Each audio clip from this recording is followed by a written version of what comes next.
A veces, la sabiduría se encuentra en las metáforas más simples. Colóquese primero la mascarilla de oxígeno antes de ayudar a los demás, dicen en los aviones. Suena egoísta, ¿verdad? Parece contrario a la idea de proteger a los más vulnerables primero. Pero tiene sentido. Si me desmayo, por falta de oxígeno, no podré ayudar a nadie. Si los padres pierden la conciencia, el niño no tendrá oportunidad. Este principio es un recordatorio profundo. Para cuidar de otros, primero debemos estar bien nosotros mismos, libres de culpa y con las fuerzas necesarias. Si no resolvemos nuestros problemas internos, los proyectaremos en los demás, y nuestras luchas se convertirán en sus cargas. Hay parientes, amigos, incluso conocidos, que nos manipulan para hacernos sentir culpables, tal vez porque nuestras bendiciones resaltan lo que ellos carecen. Nos señalan, nos acusan de no ser lo suficientemente generosos o buenos, cuando en realidad están cruzando límites que nosotros mismos no hemos sabido marcar. Proverbios 25-28 lo explica claramente. Como una ciudad sin murallas es quien no sabe dominarse. Sin límites claros, somos vulnerables, expuestos. Es importante ayudar, pero no motivados por la culpa. Al mismo tiempo debemos recordar que, al establecer nuestras fronteras, los demás también tienen derecho a establecer las suyas. A menudo criticamos los límites de otros. ¿Cómo no pudo pasar por mi casa si le quedaba de camino?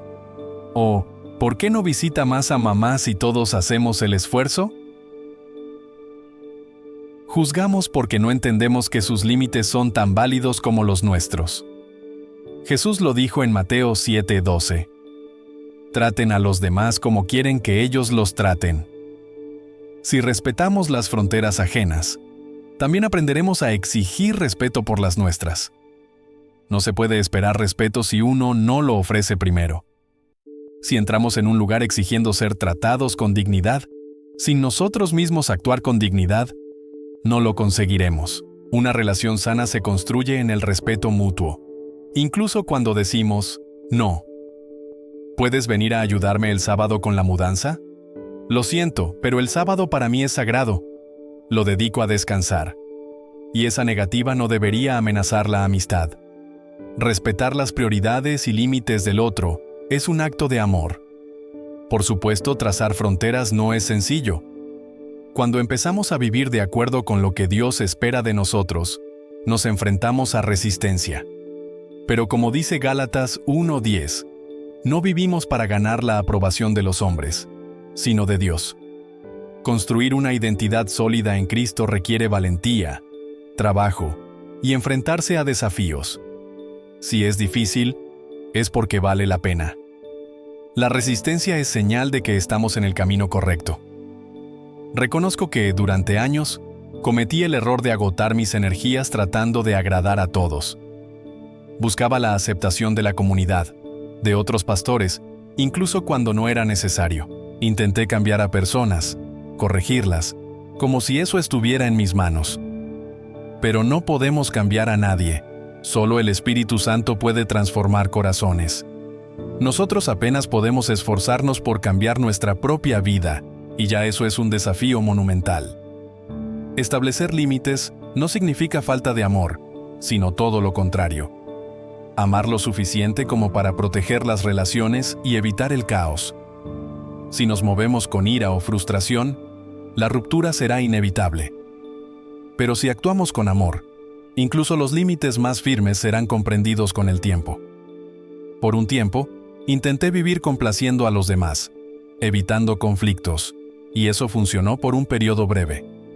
Sin embargo, llega un momento en que te cansas de fingir, como quien camina con tacones altos todo el día. Para un par de horas, para una fiesta o una boda, puede ser soportable, pero llevarlos puestos 24 horas es agotador. Así me sentía, cargando problemas ajenos como si fueran míos, creyendo que al hacerlo era una persona virtuosa. Sin embargo, había tomado cargas que no me correspondían, ignorando las señales de Dios que me decían: ayuda, bendice, pero deja que yo me encargue de sus problemas. Perdí años de mi juventud tratando de agradar a la comunidad cristiana y buscando la aprobación de mis padres. Hoy, si pudiera regresar, viviría de manera auténtica, siendo quien realmente soy. Pero como el camello, llegué al borde del colapso.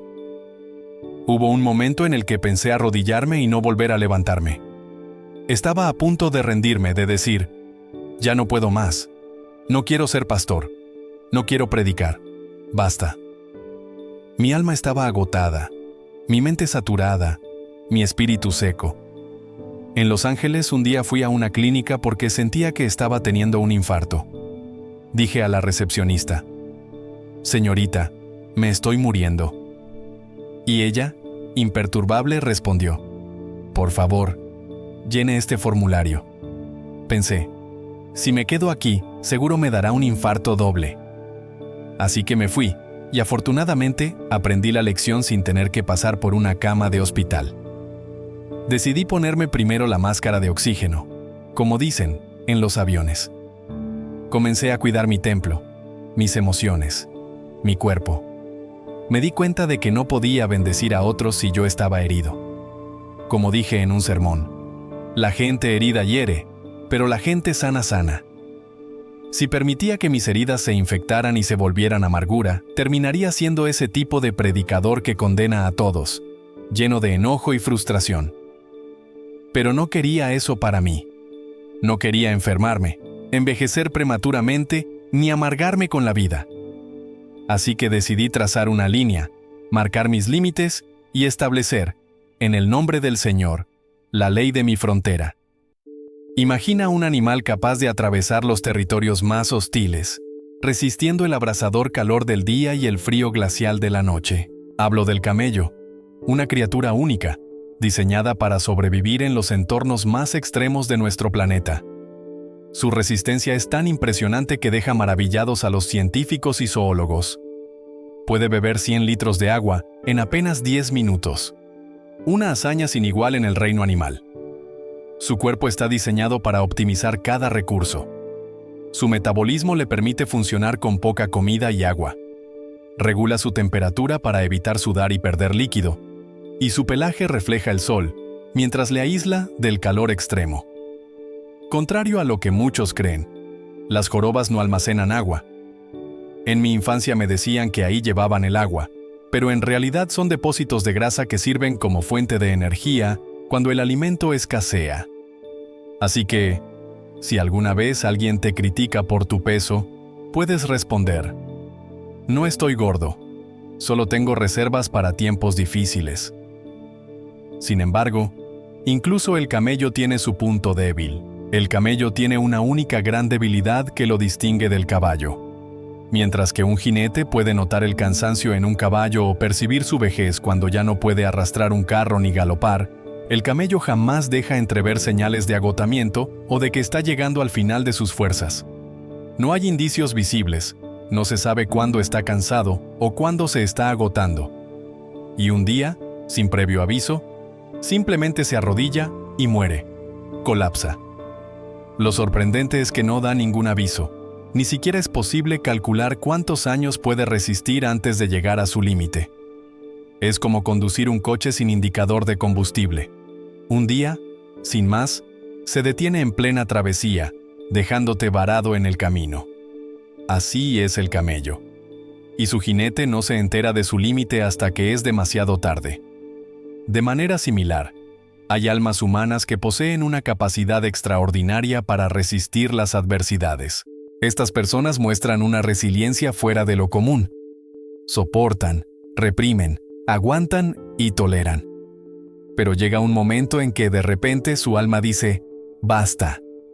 Un día colapsan, explotan, detonan, dicen, no puedo más.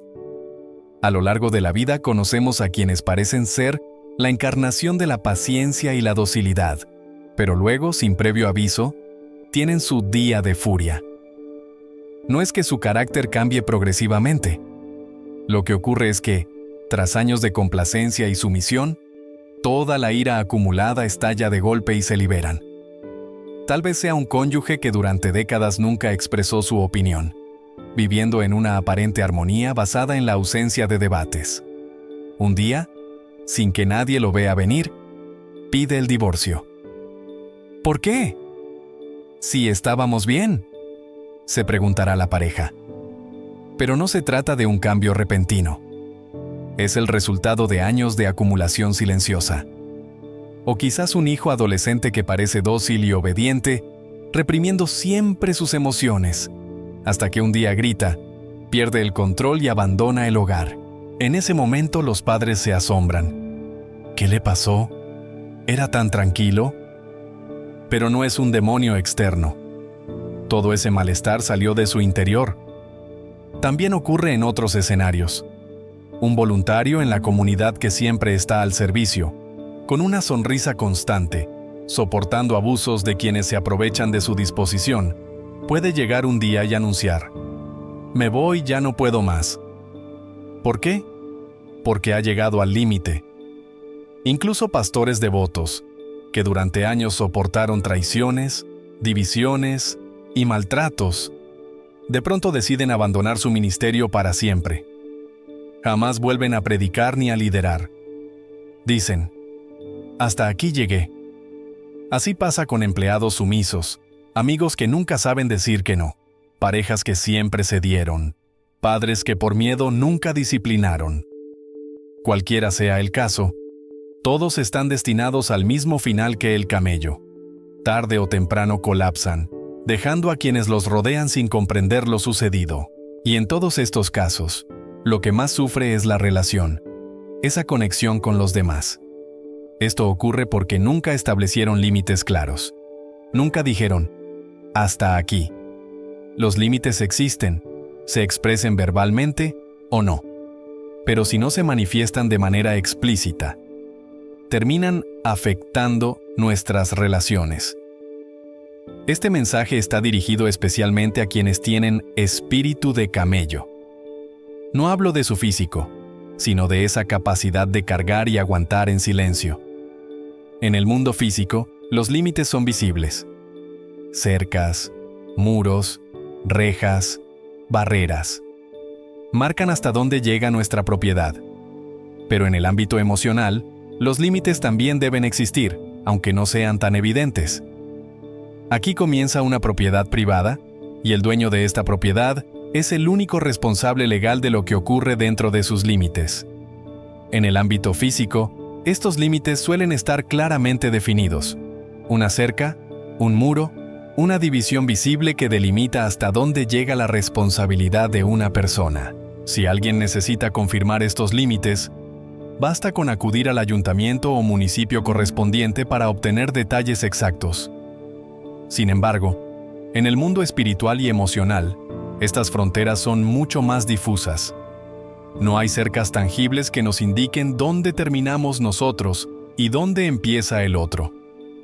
A pesar de ello, estos límites son igual de reales y fundamentales, porque nos definen como personas y establecen quiénes somos y quiénes no. De ahí surge esa afirmación que a menudo decimos: «No, hasta aquí llego. Esto no es para mí. Jamás haría algo así». Estas palabras no son más que la expresión de nuestros límites personales, que están construidos a partir de nuestras creencias, valores y convicciones. Estos límites determinan dónde termina nuestra responsabilidad y empieza la del otro. Nos otorgan un sentido claro de propiedad y autonomía. Ahora bien, imaginemos un escenario hipotético. Alguien nos encomienda cuidar de una propiedad y nos dice que seremos responsables de todo lo que ocurra en ella, pero no nos especifica dónde empiezan y terminan sus límites. No hay cercas, no hay muros, no hay barreras claras. ¿Cómo sabríamos hasta dónde llega nuestra responsabilidad? Este es el mismo desafío que enfrentamos en nuestra vida emocional y espiritual cuando los límites no están claramente definidos. Proverbios 14:10 nos dice: «Cada corazón conoce sus propias amarguras, y ningún extraño comparte su alegría». Estas palabras, aunque duras, nos recuerdan una verdad esencial. Nuestras emociones, tanto las alegrías más profundas como las penas más intensas, son únicas y personales. Cuando celebramos un logro, como una graduación, una boda o la recuperación de una enfermedad, es improbable que un extraño lo entienda con la misma profundidad. Esa alegría pertenece exclusivamente a nosotros, y nadie ajeno a nuestra experiencia puede compartirla completamente. Este proverbio nos habla de una propiedad emocional, de un límite que nos separa del otro. Sin embargo, la vida a menudo desdibuja estas líneas, y es esencial tener claridad sobre dónde terminan nuestras responsabilidades y dónde empiezan las de los demás. Cuando comprendemos nuestros límites, sabemos qué nos corresponde y qué no. Por ejemplo, lo que pasa en mi casa es mi asunto, pero lo que ocurre en la acera de enfrente es responsabilidad del vecino. No podemos ni debemos cargar con lo que está fuera de nuestro control.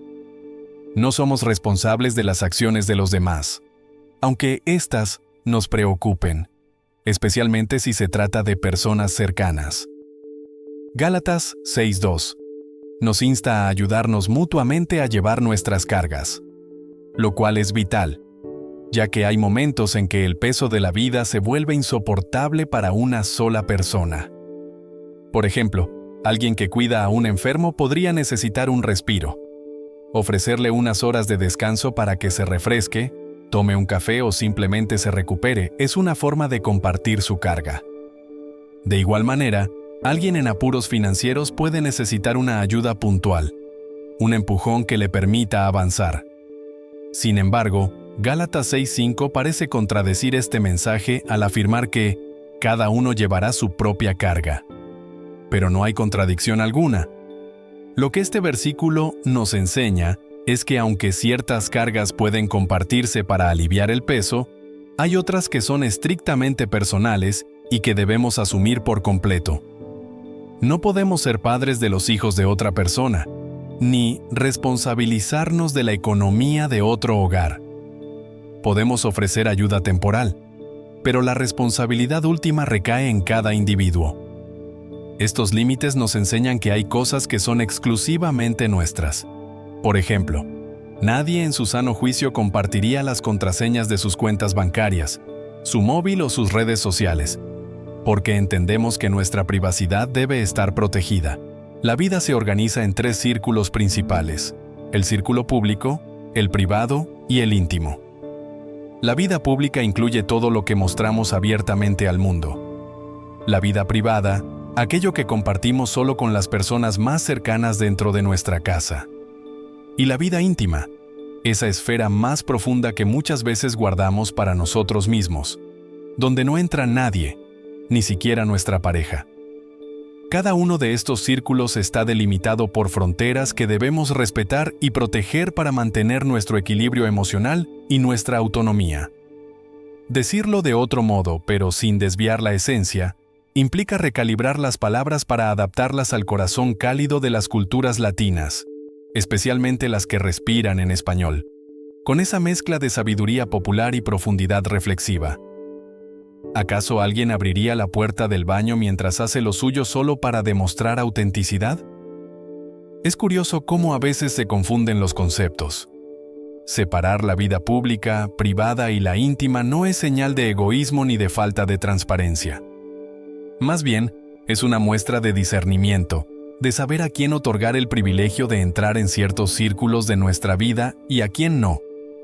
Fijar límites en lo que mostramos no nos hace menos auténticos.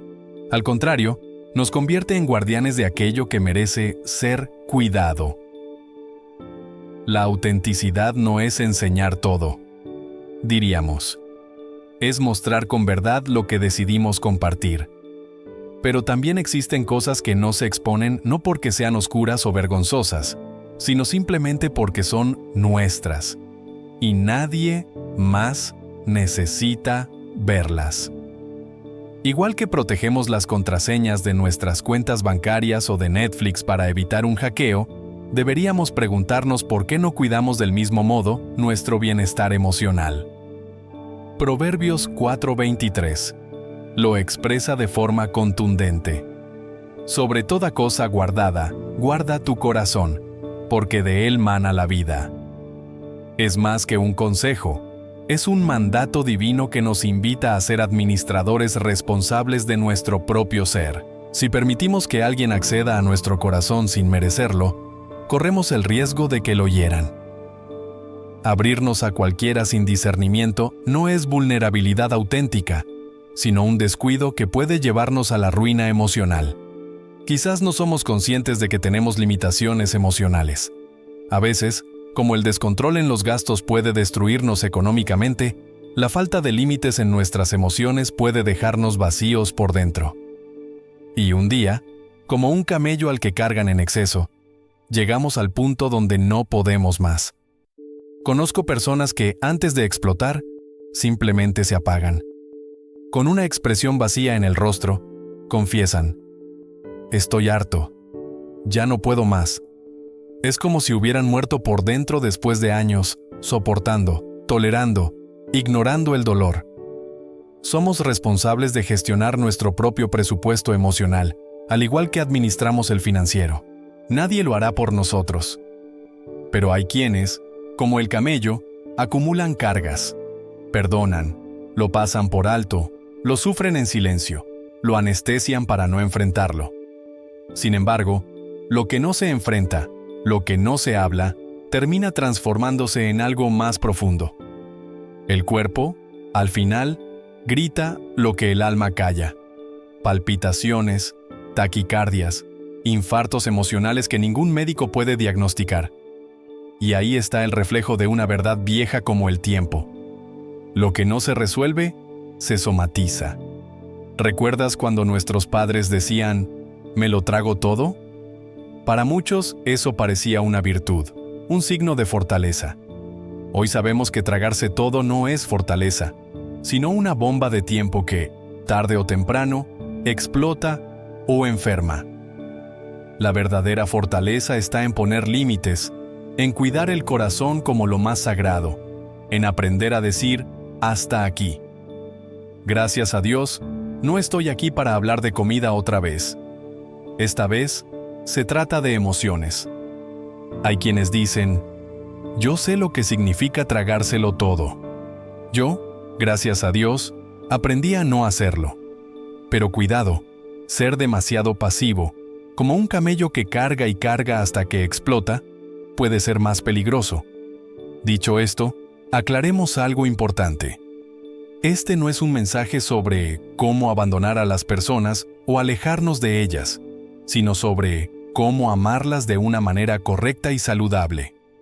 No se trata de irnos a vivir aislados en una montaña, como el abuelo de Heidi, para que nadie nos encuentre jamás. Es, más bien, un llamado a aprender a amar con límites claros. Este mensaje no propone separarnos de los demás, sino trazar fronteras para que cualquier relación, ya sea con un padre, una madre, un cónyuge, un hijo, un amigo o un compañero de trabajo, sea sostenible a lo largo del tiempo.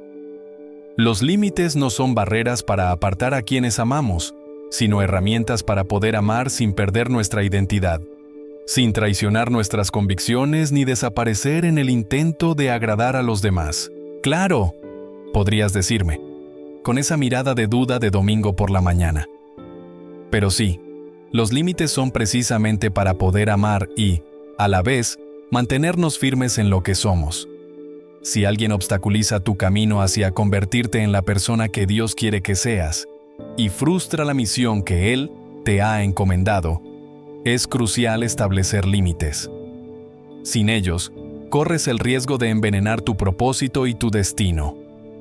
Hay personas que pueden interponerse en aquello que Dios tiene reservado para ti, ya sea un negocio, un ministerio o una vocación. ¿Y qué hacemos en esos casos?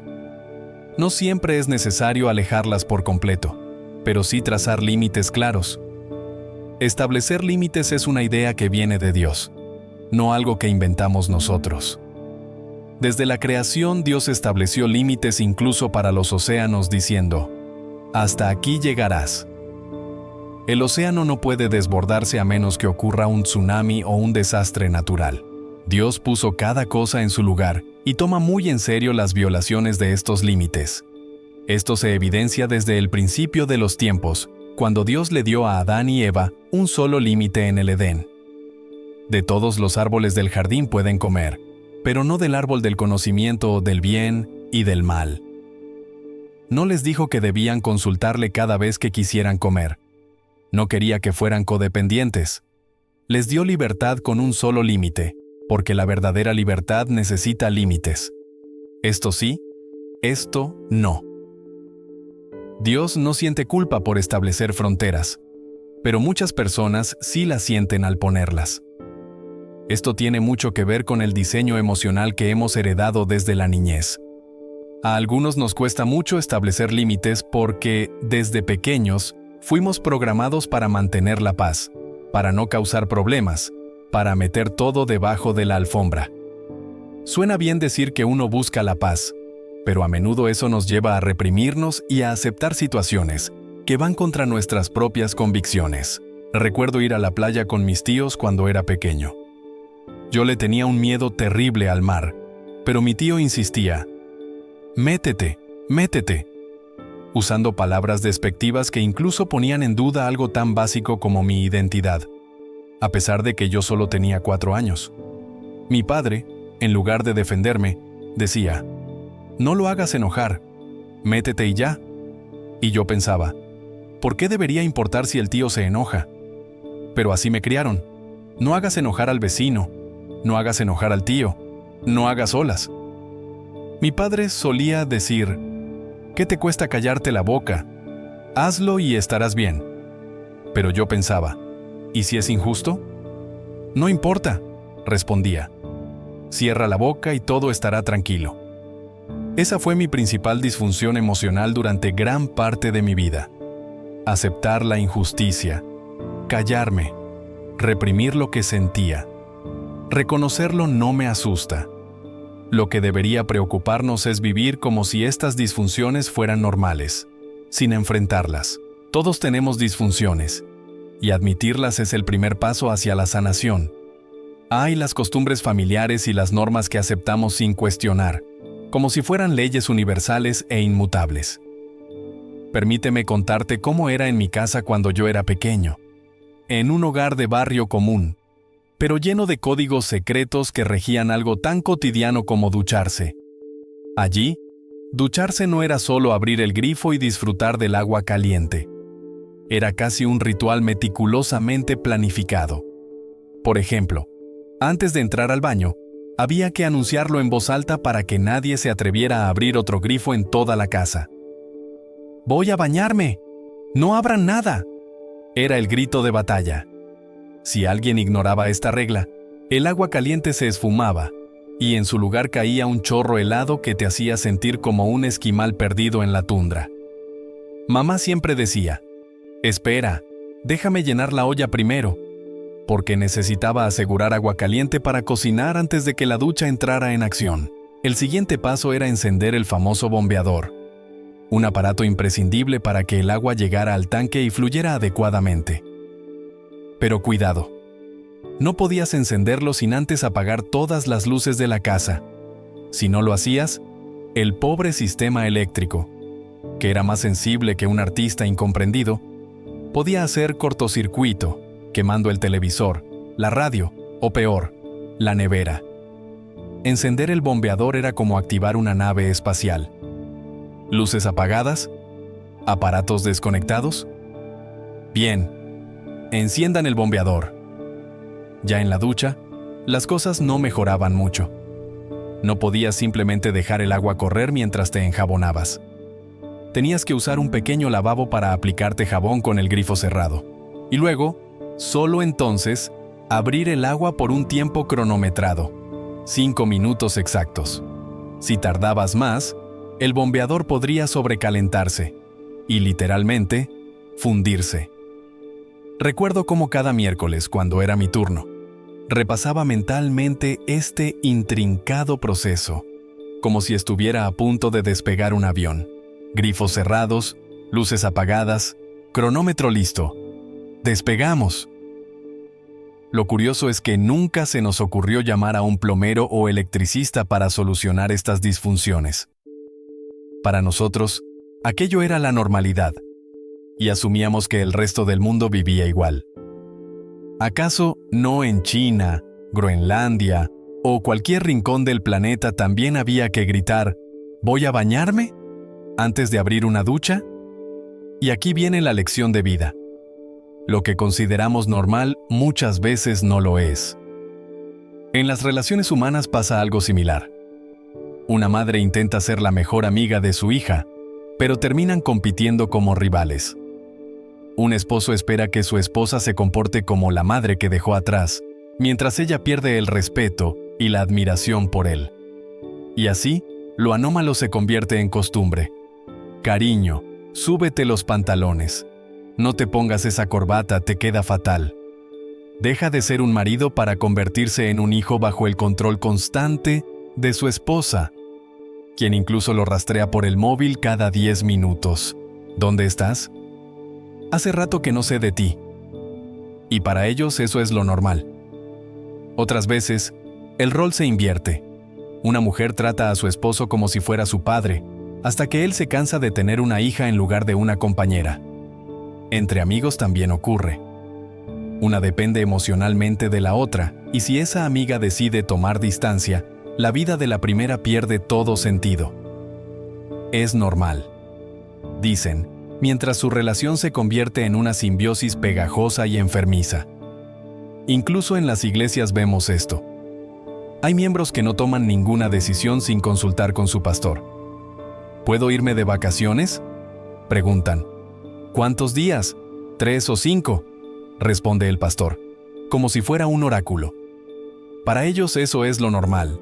Pero, ¿realmente lo es? Quizá no, pero lo asumimos porque, como en la ducha de mi infancia, aprendemos a vivir con las disfunciones sin cuestionarlas. Así somos los humanos. Transformamos lo extraordinario en rutina, lo absurdo en costumbre, y seguimos adelante, creyendo que todos vivimos de la misma manera. En el siglo XX, parecería que algunas familias operaran como sectas por las reglas rígidas que imponen, pero para ellas, todo resulta normal.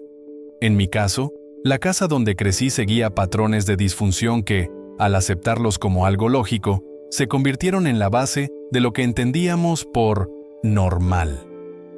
Estas conductas, aunque nocivas, pasan desapercibidas hasta que uno madura y comprende que muchas relaciones, sean de pareja, amistad o parentesco, no terminan por las discusiones que tuvimos, sino por todas aquellas conversaciones importantes que nunca se llevaron a cabo. Todo esto ocurre porque a la mayoría de las personas les cuesta enfrentarse a los demás. No nos agrada el conflicto, y menos cuando implica marcar límites. Pero establecer esos límites no significa ser grosero ni buscar pelea, sino más bien decir: este es mi espacio, mi línea. ¿Cómo lo manejamos juntos? Sin embargo, muchas veces preferimos negar lo que somos, suprimir nuestra esencia, con tal de encajar, de evitar enojos o de recibir aprobación. Recuerdo el precio que tuve que pagar cuando Dios me llamó a liderar. Con lágrimas entendí que un buen líder sabe enfrentar, marcar límites y trazar fronteras. Pero crecer en un hogar donde decir no se consideraba algo malo me dejó cargado de temores. Aprendí que enseñar a los hijos a no establecer límites es condenarlos a ser manipulados, explotados y controlados por otros. Porque el mundo real está lleno de personas tóxicas que buscan su propio beneficio, sin importar a quién dañen. Incluso los niños pueden ser controladores, y si no damos a nuestros hijos las herramientas para defenderse y decir no, les estamos amputando el alma. Ese niño bueno, que obedece siempre y nunca contradice, puede estar desarrollando un espíritu complaciente. Tal vez come algo que no le gusta solo para evitar que su madre monte un drama. Aplaudimos esa actitud creyendo que es una virtud, pero en realidad estamos formando a un adulto que vivirá reprimiendo sus propios deseos, asumiendo los de los demás como suyos. Es el típico caso del hombre que, ya casado, ni siquiera sabe lo que le gusta. Siempre pregunta a su esposa qué ordenar en un restaurante y hasta cambia su comida si a ella no le parece adecuada. Este tipo de hombres no lideran sus vidas porque de pequeños se les enseñó a agradar a todos menos a sí mismos. Y liderar no significa dar discursos frente a multitudes, sino tomar decisiones firmes en la vida diaria. Buscar un empleo, defender una idea en la universidad o simplemente vivir conforme a su propia identidad. Pero cuando se les priva de esto desde pequeños, crecen con una necesidad desesperada de encajar. De adolescentes, copian estilos de cabello, ropa, gustos y hasta maneras de hablar. Todo para ser aceptados. En ocasiones, esto es solo una moda pasajera, pero en otras se convierten en personas que renuncian por completo a lo que los hace únicos, borrando cualquier diferencia para evitar conflictos. Los psicólogos llaman a este fenómeno ignorancia pluralista. Y en esencia, estas personas tienen dañada su brújula espiritual. No saben proteger su corazón, y como dice el proverbio, sin cuidado, el corazón se rompe una y otra vez. El problema se agrava en las relaciones de pareja. Personas complacientes terminan siendo manipuladas por su novio o novia. Escuchamos frases como, no puedo hacer eso, mi pareja se enojará. No le gusta que me ría en público. Dice que no hable con chicos porque no le parece.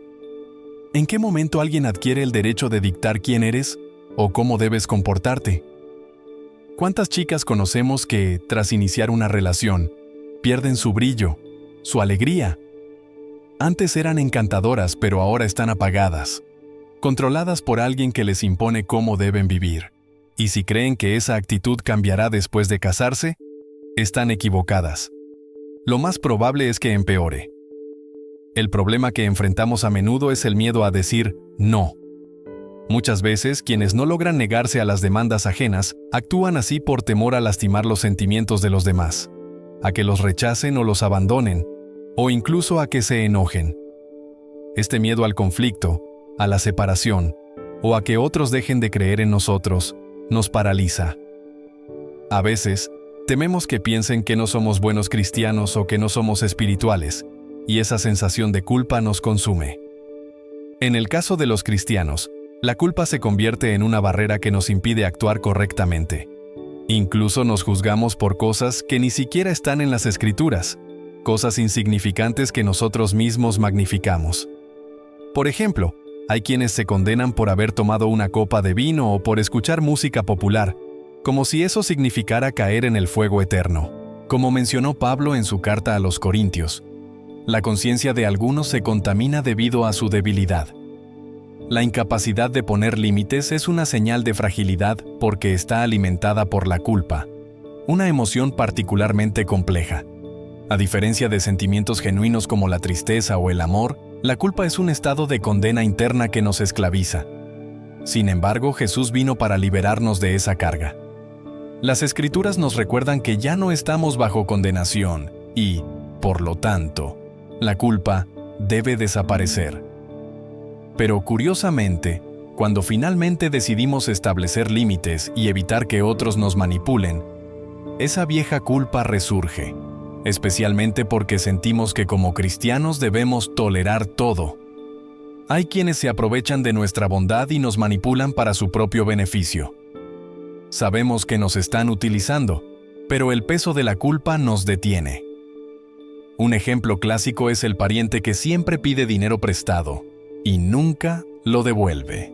Quizá te ha sucedido con alguien que toma libros prestados y nunca los regresa, construyendo una biblioteca con tus pertenencias. Si decides negarte, puede que te respondan con un reproche. Pensé que eras diferente. ¿No te importa tu familia? O tal vez tengas una madre que cuando la llamas, comienza a dramatizar diciendo: «Aquí estoy, hijo, esperando la muerte». No porque esté enferma, sino porque quiere hacerte sentir mal.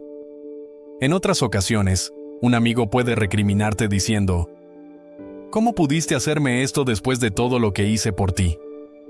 Pero, ¿no se supone que la amistad es desinteresada? La manipulación puede disfrazarse de muchos modos, incluso bajo un lenguaje religioso. Algunos pueden decirte: «Pensé que un hijo de Dios no se comportaba así». O el Señor estará muy decepcionado contigo. Hay quienes utilizan la fe para ejercer control emocional, sugiriendo que amar a la familia significa mantener a un hermano o primo de 40 años que se niega a trabajar. Esos mismos individuos suelen reclamar cuando decides proteger tu paz diciendo: «Has cambiado. Me gustaba más cómo eras antes». Sin embargo, establecer límites no significa ser menos bondadoso ni perder la paz. Significa reconocer hasta dónde permites que otros crucen tu espacio emocional. Si alguien reclama que no pones la otra mejilla, usualmente es la misma persona que te dio el primer golpe. Quieren aprovecharse de tu compasión, pero proteger tu bienestar no es egoísmo. Si una llamada de cierta persona te llena de ansiedad porque sabes que traerá problemas, es una señal clara de que necesitas establecer esos límites. Nadie debería tener el poder de controlar tus emociones o hacerte sentir culpable por decidir cuidarte. Cuando das acceso emocional a alguien en tu vida, ya sea un jefe, un pastor, tu cónyuge, un hijo o incluso un padre, permites que esa persona tenga el control sobre tus emociones. Esto me ocurrió con mi madre, a quien amé profundamente con todo mi corazón. Aunque ya no está en este mundo, recuerdo que cuando me llamaba, sabía que la conversación no sería para darme palabras de ánimo, sino para discutir problemas. De niño, mi percepción era diferente. Veía sus llamadas como algo reconfortante, pero al crecer y entender la dinámica, me di cuenta de que, en ciertos momentos, permitía que esas interacciones afectaran mi paz interior. Hay personas en nuestras vidas, incluso amigos cercanos, que se convierten en lo que yo llamo traficantes de culpa.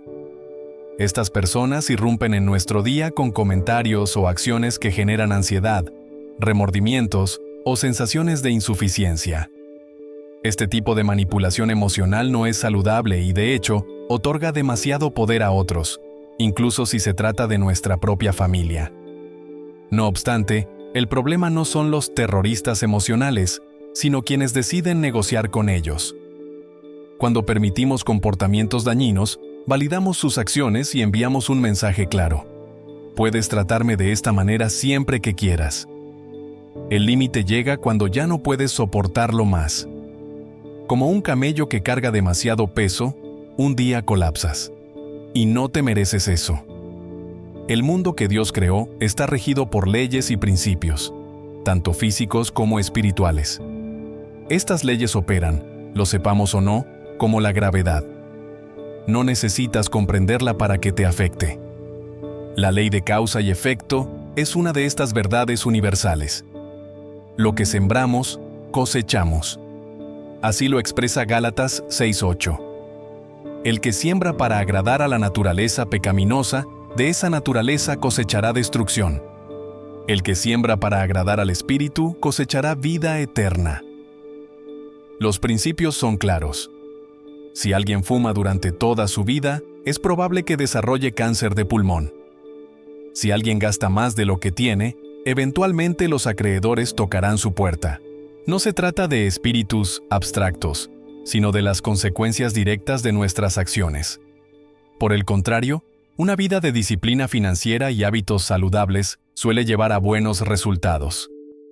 Sin embargo, hay casos en los que alguien no cosecha lo que siembra, y eso ocurre cuando otros intervienen en el proceso. Por ejemplo, si un hijo adolescente gasta más de la cuenta y los padres cubren sus deudas constantemente, ese hijo nunca enfrentará las consecuencias de su despilfarro. Si mamá y papá siempre están ahí para salvarlo, él seguirá gastando sin preocuparse por el futuro. En este caso, los padres actúan como redentores, impidiendo que el joven aprenda de sus errores. Imagina un hijo como el pródigo, alejándose de Dios, pasando hambre y viviendo entre cerdos. Justo cuando está a punto de reflexionar y volver a casa, mamá interviene y le envía su plato favorito por delivery. El muchacho, en lugar de levantarse y cambiar, se acomoda aún más en su situación. Este ejemplo refleja cómo, al interrumpir procesos necesarios para el crecimiento y aprendizaje, prolongamos el sufrimiento de aquellos a quienes intentamos proteger.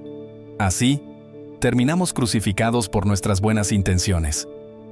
Habían intentado de todo para que el muchacho cambiara y asumiera una vida responsable, pero nada daba resultado.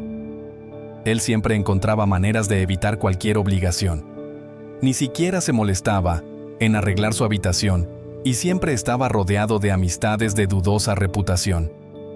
Sus padres, frustrados, le decían al consejero: «No entendemos qué pasa. Le damos todo lo que necesita. Tiene techo, comida. No le falta nada. Quería un móvil. Se lo compramos. Quería un iPad. También se lo dimos. Cuando necesitó un ordenador para el colegio, se lo conseguimos. No le pedimos que trabaje, solo le exigimos que estudie. Le damos dinero para el almuerzo, ropa, sus gastos personales». La madre suspiró, exasperada. El consejero los miró con calma y respondió: «No me parece que su hijo tenga un problema serio». El padre, visiblemente molesto, replicó: «¿Cómo dice? ¿Acaso no escuché bien? ¿Cree que mi hijo no tiene problemas serios?». Sin inmutarse, el consejero continuó: «Así es. Él no tiene ningún problema real. Los problemas los tienen ustedes, no él. Él hace lo que le place. Y ustedes lo permiten, lo financian, lo sostienen. Son ustedes quienes no duermen por las noches. Gastan dinero y energía para sacarlo adelante. Pero él, ¿qué problema tiene realmente? Ninguno, porque ustedes se encargan de solucionárselo todo». El padre, confundido, preguntó: «¿A dónde quiere llegar?». El consejero entonces expuso su punto con un ejemplo. Imaginen que tienen un vecino que nunca riega su césped. Sin embargo, ustedes, por un defecto en su sistema de riego, hacen que el agua siempre termine en el jardín del vecino. Día tras día, el vecino ve su césped verde y piensa: «Qué hermoso está mi jardín». Mientras tanto, el de ustedes se vuelve amarillo, seco, muerto. Así vive su hijo. No estudia, no planifica, no trabaja, no asume responsabilidades. Pero tiene un hogar donde vivir, ropa limpia, comida, dispositivos electrónicos, Netflix en su habitación. Tiene todos los beneficios de ser un miembro de la familia sin cumplir ninguna obligación. Es hora de que aprenda que si no riega su propio césped, tendrá que vivir en el polvo. El consejero añadió con firmeza: «Ahora mismo, su hijo es irresponsable y feliz, mientras ustedes son responsables e infelices. Necesitan poner límites claros. Aunque él se enoje, es necesario establecer una cerca, una frontera que impida que los problemas de su hijo invadan su espacio. Los problemas deben quedarse en su terreno, no en el de ustedes. Cuando no establecemos límites, protegemos a las personas de las consecuencias de sus propios actos. Pero al hacerlo, les negamos la oportunidad de aprender. Su hijo no siembra nada, pero recibe todo. Pide un móvil nuevo y sin dudar, se lo compran. ¿Qué le estamos enseñando con esto? Que no tiene que trabajar para cosechar. Pero la vida no funciona así». El consejero concluyó con un tono severo: «Un día, su hijo se topará con un jefe que no es su padre, o con un compañero de trabajo que no tolerará su actitud. Tal vez ese compañero lo enfrente de una manera que ustedes no lo harían. En el trabajo, si alguien llega tarde siempre y aún así, recibe el salario de un empleado ejemplar, interrumpimos la ley natural de la siembra y la cosecha. Esa persona pensará que su talento o comportamiento son suficientes, cuando en realidad no lo son.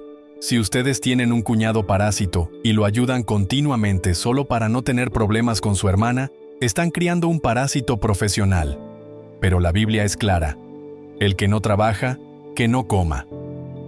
Rescatar a alguien de las consecuencias de sus propios actos solo perpetúa su irresponsabilidad.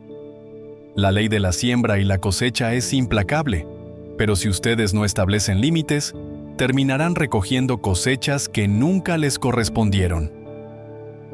No tenemos por qué cargar con el peso de las consecuencias de la desobediencia de otros, ni permitir que el maltrato ajeno se convierta en una semilla que crezca en nuestro jardín.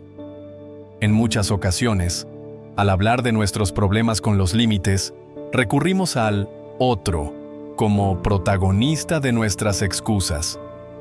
Si le digo que no, dejará de hablarme.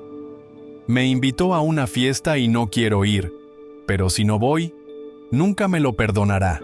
Este temor a no ser entendidos o respetados nos hace enfocarnos más en los sentimientos de los demás que en nuestra propia claridad sobre lo que queremos y no queremos.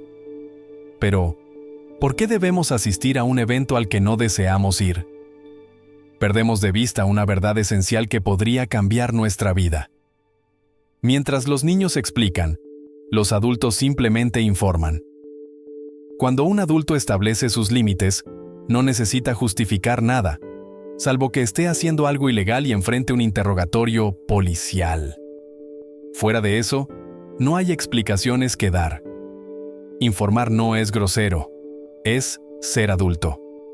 Aprendamos a decir con firmeza y cortesía: gracias por invitarme, aprecio que hayas pensado en mí, pero no asistiré.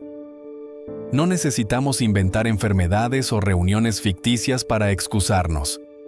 Esas estrategias quedaron en el pasado, junto con las excusas escolares del perro que se comió nuestra tarea. Un adulto asume sus decisiones con madurez, como quien reconoce que no hizo su tarea y acepta la calificación baja sin dramatismos. He perdido a muchos amigos, incluso líderes espirituales, por no aceptar invitaciones que ya no se alineaban con mis prioridades.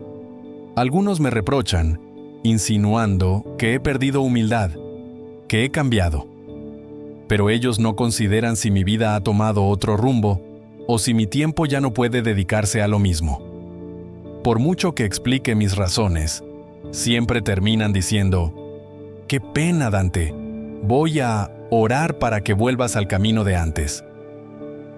A partir de estas experiencias, entendí que no necesito justificarme. Un simple «gracias, pero no» es suficiente. Priorizar mi salud mental y emocional ha implicado reevaluar relaciones, refinanciar amistades como si fueran viejas hipotecas. Ya he pagado esas deudas emocionales y no estoy dispuesto a seguir pagando intereses desmedidos. Cuando trazamos nuestras fronteras, no debemos caer en el juego de los usureros emocionales, aquellos que usan la culpa para manipular. Nunca terminaremos de pagar esa deuda. No tenemos que dar explicaciones a quienes envían mensajes llenos de reproches. Informar sobre nuestras decisiones no significa que debamos justificar cada paso. Si decides decir no, dilo con respeto, pero sin cargar el peso de las expectativas ajenas. Si deseas explicar algo para que alguien lo comprenda, hazlo. Pero si lo haces solo, para evitar sentir culpa, estás cayendo en una trampa. La culpa nunca debe ser el motor de nuestras acciones, porque en lugar de impulsarnos, corroe nuestro espíritu. Recuerdo una vez que leí sobre un autor que sugería grabar en la contestadora un mensaje claro y liberador. «Hola, este sigue siendo mi número, pero estoy atravesando una temporada de grandes cambios. Si no respondo a tu mensaje, probablemente seas parte de esos cambios». Es una idea poderosa. Con el tiempo, he aprendido a ser empático y sensible, especialmente en mi iglesia, donde la comunidad es muy solidaria. Pero incluso en nuestra generosidad, es importante establecer límites claros. A veces recibimos cartas pidiendo ayuda con proyectos, y aunque valoramos esas solicitudes, cuando están cargadas de culpa, las desechamos sin titubear. La culpa no mueve corazones, no inspira generosidad auténtica. En definitiva, nunca respondas un mensaje ni tomes una decisión impulsada por la culpa. Si no lo haces por amor o por convicción, simplemente no lo hagas. Como dice Mateo 5:37, sea vuestro hablar sí, sí, no, no, porque lo que es más de esto, de mal procede.